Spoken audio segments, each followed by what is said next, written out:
ጤና ይስጥልኝ ውድ ተመልካቾቻችን ለህዳር 7 2018 ዓ.ም አዳዲስና አስደሳች የፋኖ ዜናዎች ይዘን መጥተናል። ፋኖ ተሪ በረሃ ላይ በፓትሮል 4 የመከላከያ ሰራዊት አመራሮች ሲንቀሳቀሱ በአራቱም አመራሮች ላይ በተወሰደባቸው እርምጃ አመራሮችም ጨምሮ በርካታ የጠላት ሰራዊት ተደምስሰዋል። ይህንን የተሪውን አስደናቂ ድልና ሌሎች ተጨማሪ የፋኖ ዜናዎች አሉን። እስከ መጨረሻው ደቂቃ ድረስ ከኛ ከ5 ደቂቃ ሚዲያ ጋር አብራችሁን ቆዩ።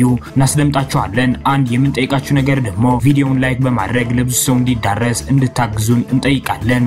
እናመሰግናለን። ተሳገል ወራት ሄይ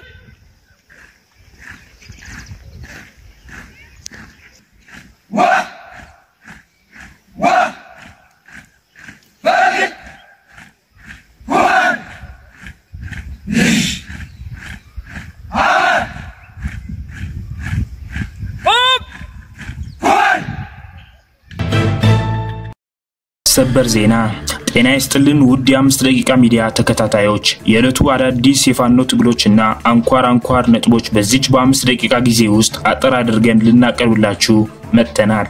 በቅድሚያ አርዕስተ ዜናዎች እናስደምጣችሁ። የአብይ አህመድ የጥፋት ቡድን የመማሪያ ቁሳቁሶችን በበረህት ወረዳ አማራ ላይ እየዘረፈ መሆኑ ተገልጿል። ዝርዝር አለን ታደምጡታላችሁ። የአማራ ፋኖ ብሔራዊ ኃይል ከአባት አርበኞች ጋር በአማራ ፋኖ ዓለም አቀፍ ሚዲያ ቆይታ አድርገዋል። እናስደምጣችኋለን። ፋኖ ሻፊ ታዳጊ ከተማን ተቆጣጥረዋል። ዝርዝር አለን ታደምጡታላችሁ።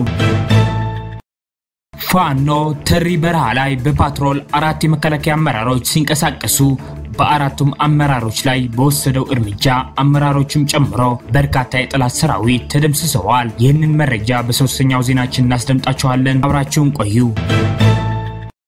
የአማራ ህዝባዊ ትግሉን የምትደግፉ ውድ አድማጭ ተመልካቾቻችን ቪዲዮውን ላይክ ቻናሉን ሰብስክራይብ እንዲሁም በኮሜንት ድል ለአማራ ጀግኖች እያላችሁ ለህዝብ ብለው ጫካ ለገቡ አርበኞች እንድታበረታቱ ዘንድ በአክብሮት እንጠይቃለን። እናመሰግናለን። በቀጥታ ወደ መረጃዎች አለፍኩኝ። እስከ መጨረሻው ድረስ ከኛ ጋር ቆዩ። የአብይ አህመድ የጥፋት ቡድን የመማሪያ ቁሳቁሶችን በበረህት ወረዳ እየዘረፈ መሆኑ ተገልጿል። የአብይ አህመድ ክትትል ሰራዊት በሰሜን ሸዋ በረህት ወረዳ የትምህርት ቤት ቁሳቁሶችን በመዝረፍ በመማር ማስተማሩ ሂደት ላይ ተጽዕኖ እያደረሰ ነው። የፋሽስቱ የብልጽግና አገዛዝ ያውዶ ውጊያ ሽንፈቱን መቀበል ሲያቅተው ንጹሃንን ከመጨፍጨፍ ባለፈ የትምህርት ቤት ቁሳቁስ በመዝረፍና የህዝብ መገልገያ መሰረተ ልማቶችን በማውደም ማህበረሰቡ ለከፋ ችግር እንዲጋለጥ እያደረገ ነው። ቡድኑ የተለመደውን የክፋት ተግባር በሰሜን ሸዋ በረህት ወረዳ ምንታምር ቀበሌ የሚገኝ የመጀመሪያ ደረጃ ትምህርት ቤት የመማሪያ ቁሳቁስ በመዝረፍ የተለመደ እኩይ ተግባሩን ፈጽሟል። አሁን በሁለተኛው ዜናችን ሻፊ ታዳጊ ከተማን ስለመቆጣጠር እናስደምጣችኋለን። ከዚህ በመቀጠል በሶስተኛው ዜናችን 4 አመራሮች የተደመሰሱበት የተሪ በረሃውን ታላቅ ድል የምናስደምጣችሁ ይሆናል። አብራችሁን ቆዩ። የአማራ ፋኖ ብሔራዊ ኃይል ምስራቅ አማራ ቀጠና ሚኒሊክ እዝ ንጉስ ሚካኤል አሊኮር ሳጅን አደማሊ አባናዶ ክፍለ ጦር ሸዋንግዛው ካሳ አንደኛ ሻለቃ ሻፊ ታዳጊ ከተማን ተቆጣጥረዋል። በምዕራብ ወሎ ግንባር ከላላ ለጋምቦና ወረዳዎች ውስጥ የሚንቀሳቀሰው ሳጅን አደማሊ አባናዶ ክፍለ ጦር አካል የሆነችው ሸዋንግዛው ካሳ አንደኛ ሻለቃ ሰራዊት በተለያዩ አቅጣጫዎች ከበባ በማድረግ ከላላ ከተማ አቅራቢያ የምትገኘውን ሻፊ ታዳጊ ከተማን ሙሉ በሙሉ የተቆጣጠረ ሲሆን ከከተማይቱ ነዋሪዎች ጋር ሰፊ ውይይትና ምክክር ማድረጉም ታውቋል።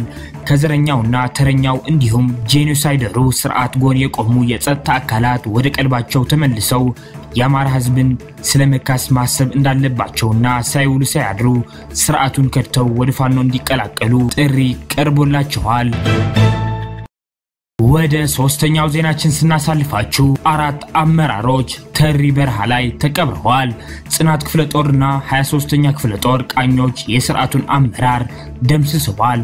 አፋብሃ ምስራቅ አማራ ቀጠና ሚኒሊክ እዝ የደጋው መብረቅ ኮር ጽናት ክፍለ ጦርና ልጅ ኢያሱ ኮር 23ኛ ክፍለ ጦር የሻለቃ ቃኞች በጥምረት የብልጽግና አከርካሪ ተሪ በረሃ ላይ ሰብረዋል። በፓትሮል 4 የመከላከያ አመራሮች ሲንቀሳቀሱ በአራቱም አመራሮች ላይ በተወሰደባቸው እርምጃ ተደምስሰዋል። የሚፈረጥጡባት ፓትሮልም እንዳለቆቿ እርምጃ ተወስዶባታል። ትናንት ህዳር 6 2018 ዓ.ም ከደላንታና ከተንታ ወረዳ መነሻውን አድርጎ ሲንቀሳቀስ በነበረው የፋሽስቱ ሰራዊት ላይ ፋኖዎች በወሰዱት ጠንካራ ኦፕሬሽን ሞትና ቁስለኛ አድርገውታል። ከአራቱ ከፍተኛ አመራሮች በተጨማሪ በርካታ የሥርዓቱ ወታደሮች የተሪጅብ ራት ተደርገዋል። ከተማንና ህዝብን ምሽግ አድርጎ ሲማግጥ የነበረው የፋሽስቱ ሰራዊት ጭር ባለው የተሪ በረሃ ተቀጥቅጠዋል። የአማራ ፋኖ ብሔራዊ ኃይል ከአባት አርበኞች ጋር በአማራ ፋኖ ዓለም አቀፍ ሚዲያ ቆይታ አድርገዋል። አድምጠነው እንመለስ። ከሰሞኑ በአርበኛ ሻለቃ ጌትነት መሳፍንት በአርበኛ መሳፍንት ተስፉ ልጅ መስዋዕትነት የአማራ ፋኖ ብሔራዊ ኃይል አባት አርበኞች ምክር ቤት አባል አርበኛ ኮማንደር አረጋለባቸው፣ አርበኛ ሰፈር መለሰ፣ አርበኛ ደስታው ደመላሽ በቀጥታ የስልክ መስመራችን ላይ ተገኝተው በአርበኛ ሻለቃ ጌትነት መሳፍንት መስዋዕትነት የተሰማቸውን ያዘን ስሜት ሊያጋሩን እንዲሁም በሌሎች ወቅታዊ ጉዳዮች ላይ ማብራሪያና ምላሽ ሊሰጡን በቀጥታ የስልክ መስመራችን ላይ ይገኛሉ። ጤና ይስጥልኝ አርበኞቻችን፣ እንደምን አላችሁ? እንደምን ሰነበታችሁ? ደህና ነን። መልካም። ከአርበኛ ኮማንደር አረጋለባቸው ጀምራለሁ። አርበኛ ኮማንደር አረጋለባቸው አማራ ፋኖ ብሔራዊ ኃይል አባት አርበኞች ምክር ቤት አባል ምክትል ሰብሳቢ። እንደሚታወቀው እንግዲህ ከሰሞኑ ሻለቃ ጌትነት መሳፍንት መስዋዕትነትን ከፍሏል። ላለፉት 2 ዓመታት ከፍተኛ ተጋድሎ በማድረግ ጦሩ በመምራት በፊት አውራሪነት የብልጽግናውን ጥምር ጦር አይቀጡ ቅጣት እየቀጣ የጀግና ልጅ ነው።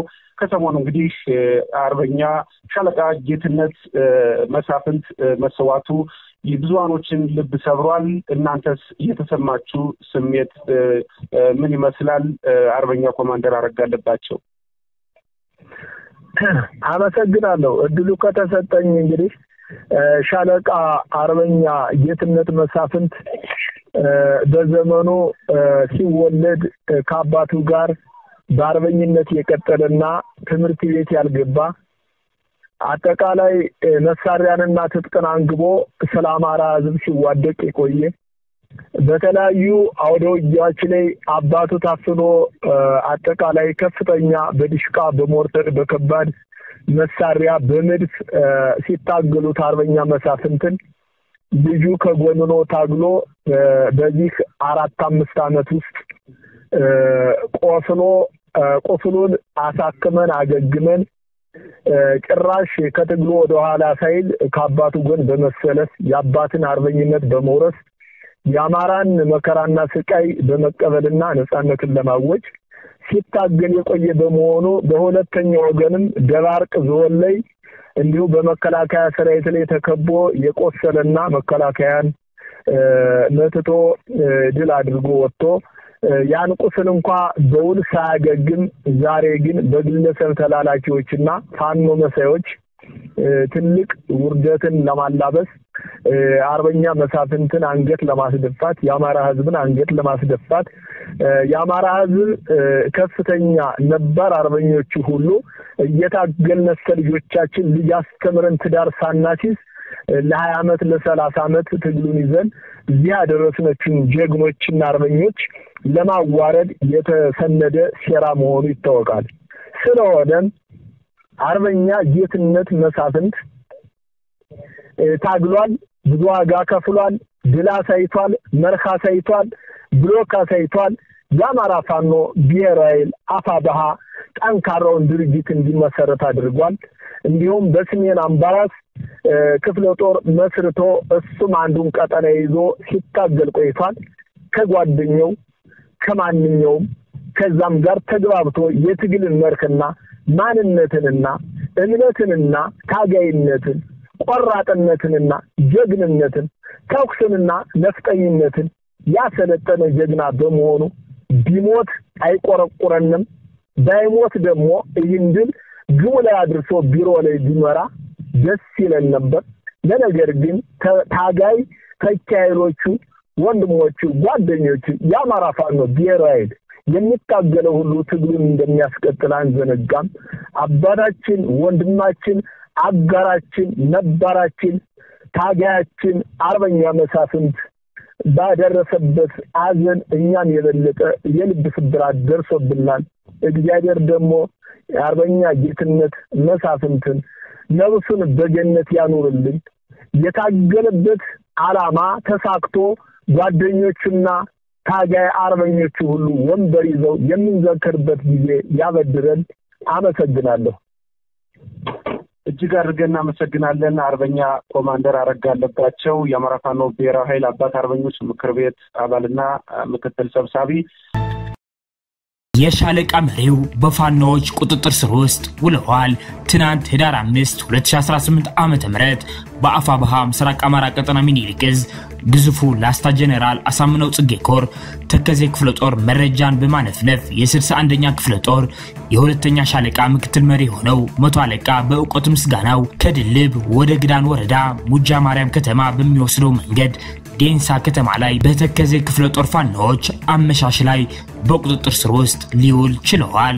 ይህ ግለሰብ ላስታ ወረዳ ኩልመስክ ከተማ ላይ ከዚህ በፊት 8 ንጹሃንን የረሸነና ያስረሸነ የብዙ ወጣቶችን አካል ያጎደለ ያባወራ ሴቶችን የደፈረ ህዝባዊ መድረክ ላይ በይፋ ኩልመስክ ከተማን ጥቁር አለብሳታለሁ እያለ ማህበረሰቡ ላይ ግልጽ የሆነ የስነልቦና ጫና ያደረሰ ከነጋዴው ብሎም ከማህበረሰቡ ሙስና የሚቀበልና የግል ጥቅሙን የሚያግበሰብስና ፍጹም ስነ ምግባር የጎደለው ጥቁር አማራ የነበረ ሲሆን በቁጥጥር ስር ውስጥ ውለዋል። ውድ ተመልካቾቻችን እንደነዚህ አይነቱ ህዝባችንን የሚያሰቃዩ ምን አይነት ቅጣት ቢቀጡ ትላላችሁ? የምትሰጡትን ኮሜንት ደግሞ ትግሉን ታሳቢ ያደረገ ቢሆን ይመከራል።